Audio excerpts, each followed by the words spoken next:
છે wireless charger કઈ રીતના ઓપરેટ થાય છે, કઈ રીતના તમે કરી શકો છો, બરાબર. એ આ ફોન છે, અમુક જે સિલેક્ટેડ ફોન જ જે છે જેમાં વાયરલેસ ચાર્જર તમને મળતું હશે તો તમે ઓપરેટ કરી શકશો આને, બરાબર.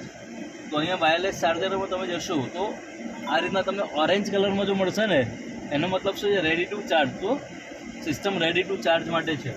પણ સંભાવ કોઈ દરવાજો તમારો ઓપન છે, કોઈ કારણથી કઈ વસ્તુ છે કે જેના કારણે શું છે, તો લાઈક તમને ખબર નથી અને દરવાજો ઓપન છે, તો આ રીતના શું બધા ચાર્જિંગ સ્ટોપ અહીંયા રેડ સિગ્નલ આવી જશે આવે, એટલે શું છે, ચાર્જ થઈ શકશે નહીં તમારો ફોન.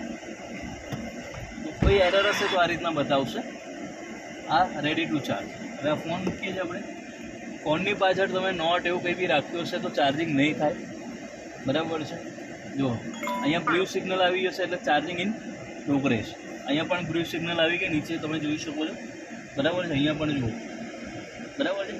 તો આ ચાર્જિંગ પ્રોગ્રેસ થઈ રહ્યું છે. જેવું ચાર્જિંગ કમ્પ્લીટ થઈ જશે તો અહીંયા શું થઈ જશે, ફૂલ ચાર્જ થઈ જશે અને લખી લેવો જોઈએ ગ્રીન સિગ્નલ. અહીંયા જે સિસ્ટમ છે ત્યાં શું થઈ જશે, ગ્રીન થઈ જશે. આ ફાસ્ટ ચાર્જિંગ અત્યારે ચાલુ છે. બરાબર. તો વાયરલેસ ચાર્જરની અંદર 4 પોઈન્ટ છે. પહેલાં તો શું છે,